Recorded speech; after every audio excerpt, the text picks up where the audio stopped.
And speaking even further of RPGs, if there's one thing I'm always looking for, it's a good console RPG, because I was actually a really big fan of the Final Fantasy games, like on the Nintendo and SNES, Chrono Trigger, that type of thing. And so usually when there's a new RPG announcement, I'm pretty much all ears. Unfortunately, most RPGs are not that good. And it took me a while to figure out why, because I was playing games like, what was it, Eternal Sonata, and Star Ocean, and I hated those games. Like, really, really hated. Like, if I thought there was a lot of excess and really long cutscenes and boring dialogue, bad characterization, Final Fantasy VIII, like, Star Ocean is terrible. I have no idea why people find that series so enthralling. It's not good. It's boring, and it's so god-awful long that I can't believe it has fans. Honest to God, I'm not trying to pick a fight. I can't believe it has fans. I could go, man, I'm not going to go on about that. But, point is, the only RPG series that I've pretty consistently enjoyed was the Shin Megami Tensei games, which, again, you wouldn't think I would like. And I have pretty much all of them. Well, actually, no, I don't. Seriously, no. I'll retract that right now. There are so many Shin Megami Tensei games that I have most of the modern console versions. And I've only played a few of them, but I've played the major ones. The most classic one people will talk about is Shin Megami Tensei Nocturne, which is it's still widely regarded as one of the best. And truth be told, it is, but I have a lot of conditional statements on that. For one, this game, it kind of feels cheaply made, in the sense that the setting is really dead. It feels like there's no activity going on anywhere you go, and you might argue that's the intention, but for instance, you start off in, like, I think it's a bus station or a subway station, and it's just empty. There's, like, no music, nothing. It kind of feels like you're running around one of those, like in the old Ultima series, when you're just running around like a wireframe dungeon and there's nothing there. There's no music. It's very empty and shallow, and the graphics don't look that good. And I'll tell you the truth, the story is very minimalistic, but it gets awesome by the end. I mean, really, really good. And this is probably one of the hardest games, RPG-wise, that you will ever play. And it feels so rewarding when you finish this game. I do have complaints, and some of these complaints stretch throughout the entire Shin Megami Tensei series. And I'll get to that now. The first is the fact that you kind of have to learn a different language. Like, I don't know if these words are in Japanese or what.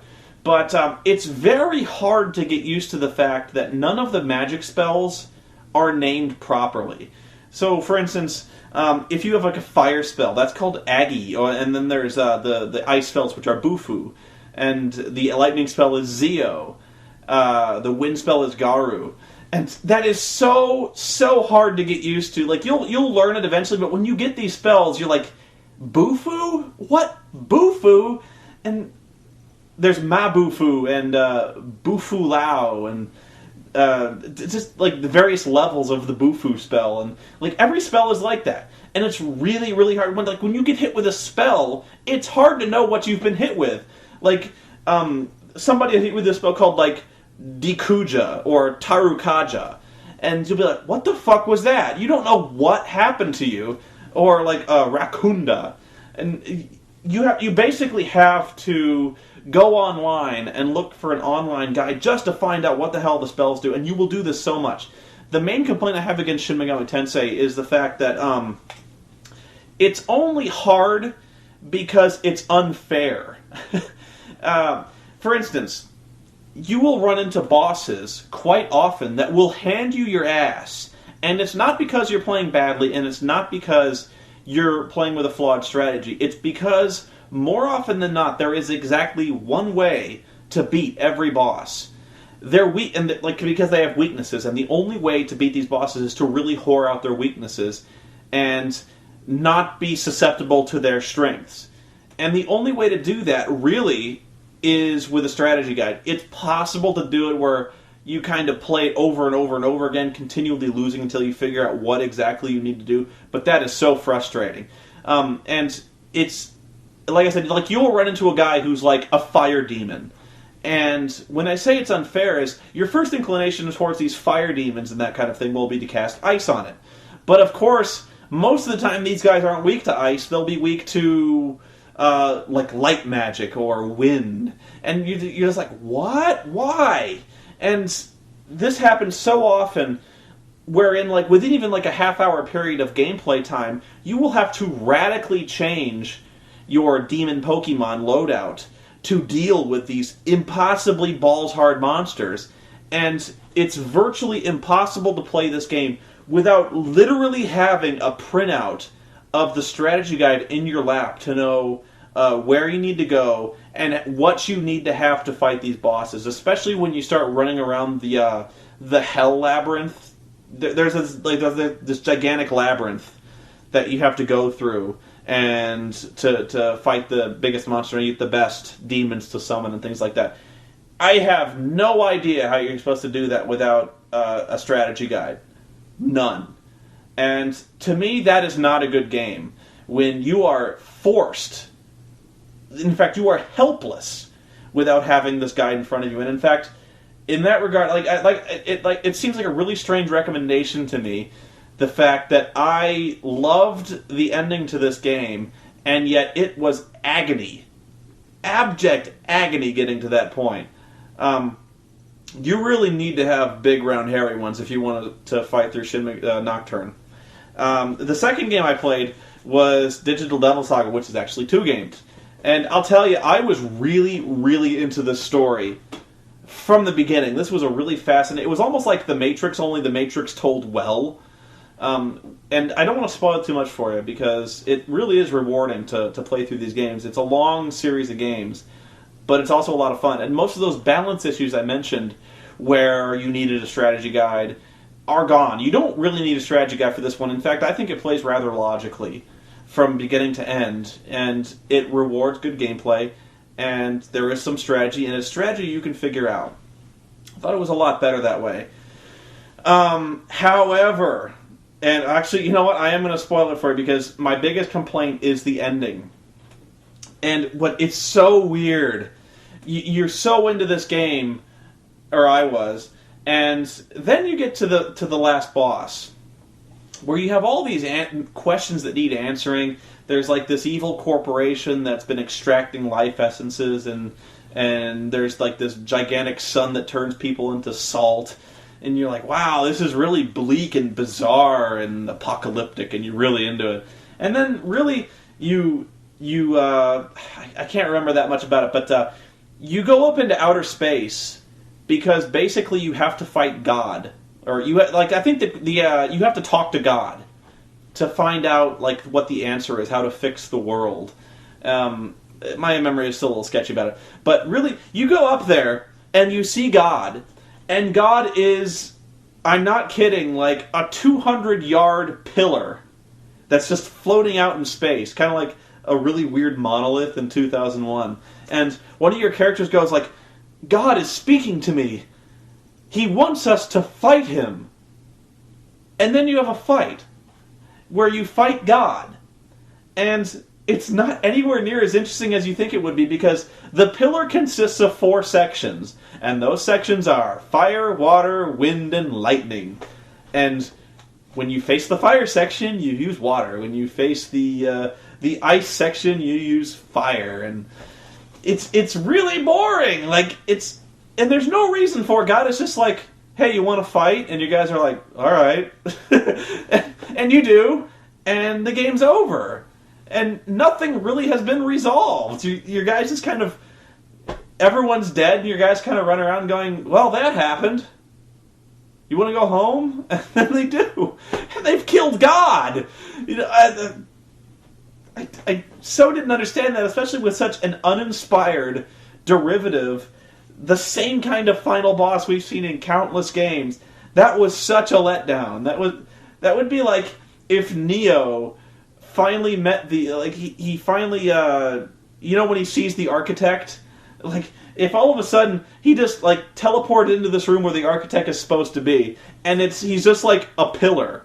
And then Neo is like, you want me to fight you? And then, like, it's a 4-section pillar where he has to, like, throw ice at the fire section, and then he's like, then he kills it, and then it's over, and Neo's like, I won, I think.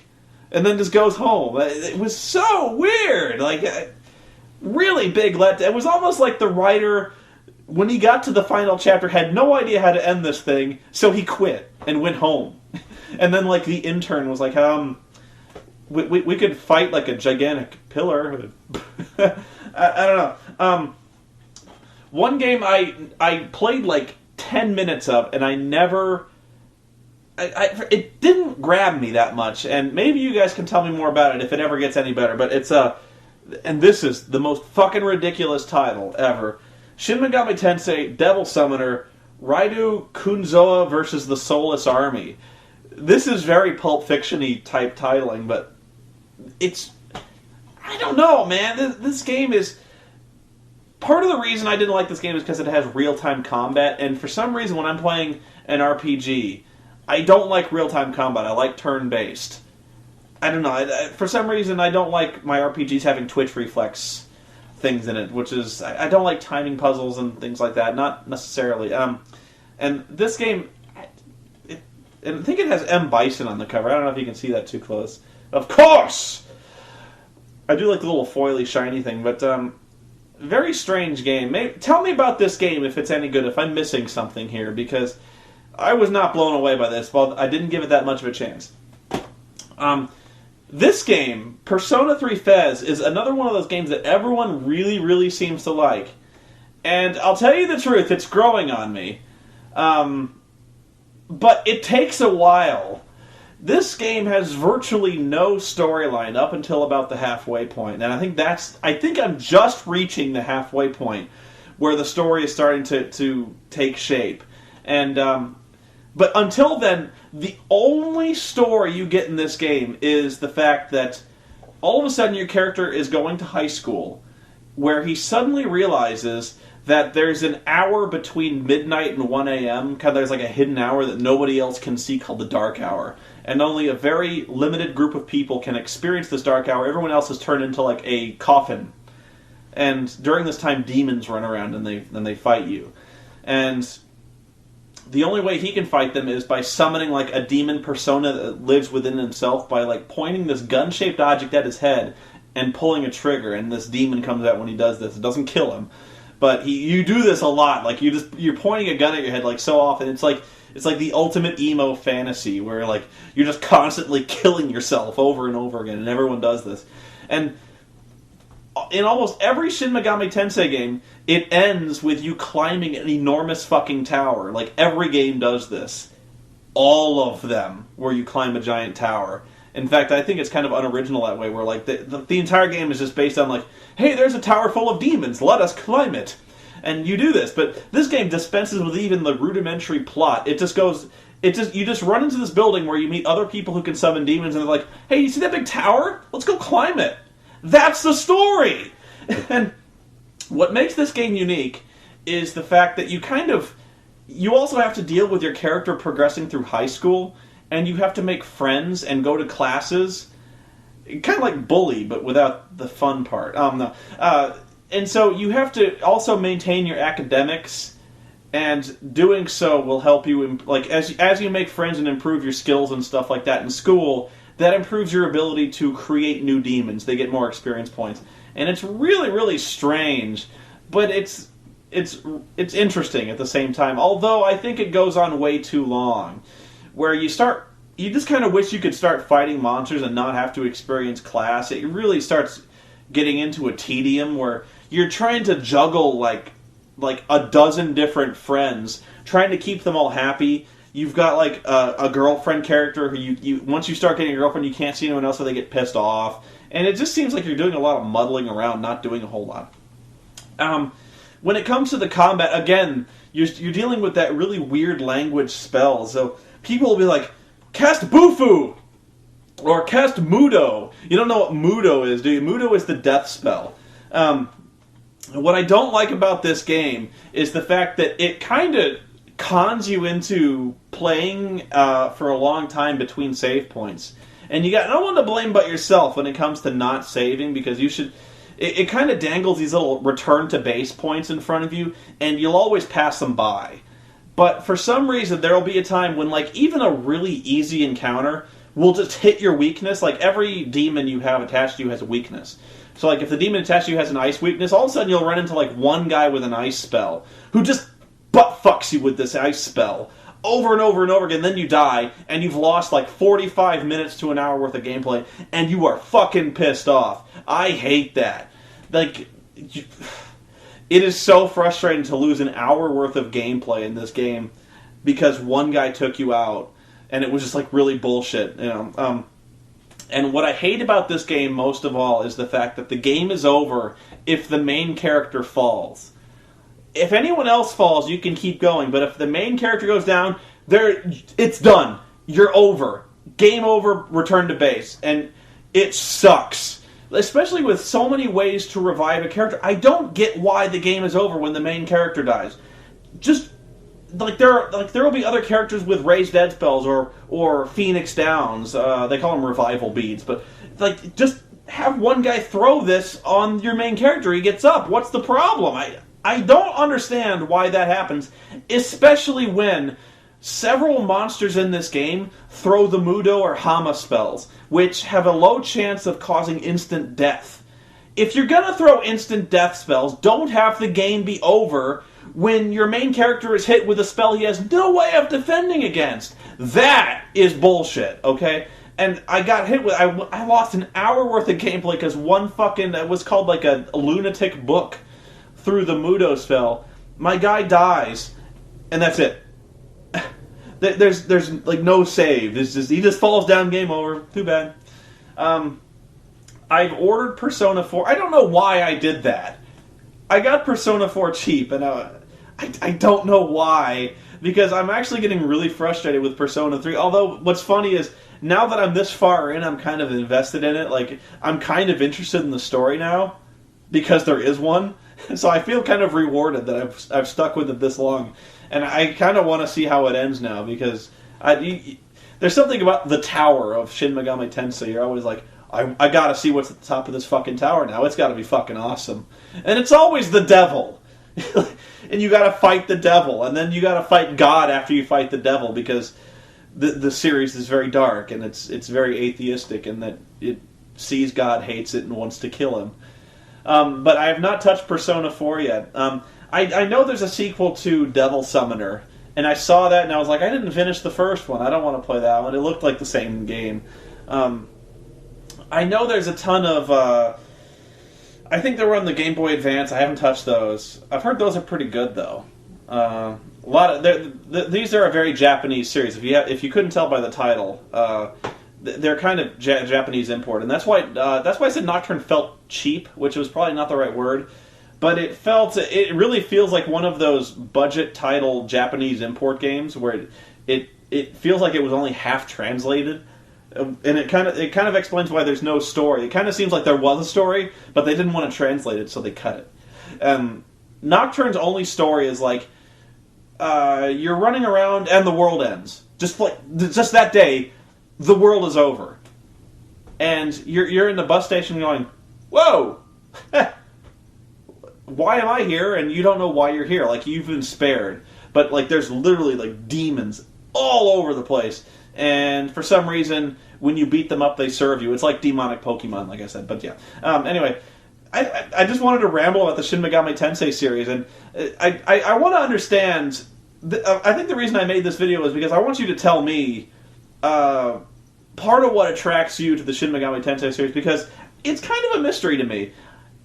I kind of get it, because I will admit it's strangely addictive, and I want to play more of Persona 3 at least, because it actually is kind of interesting to me, but at the same time, it always seems to me like, in these series, there's so many decisions that don't quite work. Like, the going to school thing was interesting at first, but it gets really tedious. Or the really bare-bones story in most of these, and... I'm just interested, like, what you think about Persona and the other games in the series. Like, if they get any better, or if you disagree with me on Nocturne, because, seriously, if you were able to get through Nocturne without a strategy guide, you are the fucking lord of all RPGs. Like, that's it. You need to get into design work or something, like, just do tournaments, because that's fucking unbelievable if you can get through Nocturne without any kind of help. I don't buy it. Like, in fact, if you tell me that, I don't believe you. I would need to see a playthrough, like, of you in front of a TV doing this thing. If you could remember the weaknesses for all these bosses, that blows my mind, because it's not fair. And I don't know why I stuck with it for that long. I remember running into this monster about a fifth of the way through, called Matador, and I couldn't fucking beat the Matador. And I had to go online, and even with the guide, I had to spend like 2 days just leveling up and beating enough monsters where I could... You can combine monsters to make a third monster, like a completely different monster. I had to do this for like 2-3 days just to get the right mix of monsters and spells I needed to beat this motherfucker. And you have to do this for like every single boss. That game is hardcore. Balls of steel, man. If you can beat that game, even with a guide, balls of steel. I think that's why I did it, just so I could claim that I did it. Even, like, I'll admit it, I had the guide in my lap the whole time. Like, I wasn't even looking at the screen half the time. I was looking at, like, monster combination matrices. It was fucking nuts. I don't know, and yet I was really hooked. I love the ending to that game where, like, you go to hell and you meet the Satan, and the Satan is like, hey, you're really good, and we're kind of forming a team to go beat up God. You want to join? And you're like, yeah. I don't know why you go, yeah, but you're like, fuck yeah, I got a demon. And like, I am a demon. Like, I eat demons. I can summon fucking, like Ares, the god of war. That's like my Persona 3 character can summon Ares. It was awesome. And actually, I think that's a big plus for this game, is you can summon Satan. And I think in this game you can summon Satan as well. He's a really high level devil, but at some point you will be able to summon Satan. And like, how often can you say that? Like, I played this game and summoned the fucking devil. And that's awesome, I think I just answered my own question why these games are awesome. Like, they're not that good, the story's kind of weak, but you summon the fucking devil and he kills people for you, and I can't argue with that. All right. But yeah. If I was going to check out any of these, I would probably check out Persona 3. That's probably the most accessible. Also, like I said, it's kind of a weird demon summoning / social networking game. Kind of strange, but yeah. Like I think the biggest plus I can give this game is the fact that if you played this, you will definitely see something you have never seen before in RPGs. It's very unconventional. And that counts for a lot in RPGs. And it's turn-based. Can't complain about that. It's not like that fucking Lost Odyssey game, which... Lost Odyssey is turn-based, but that game is fucking boring as day-old shit. Alright. I'll probably find something else to talk about. Like I said, I'm really chatty today. See you next time.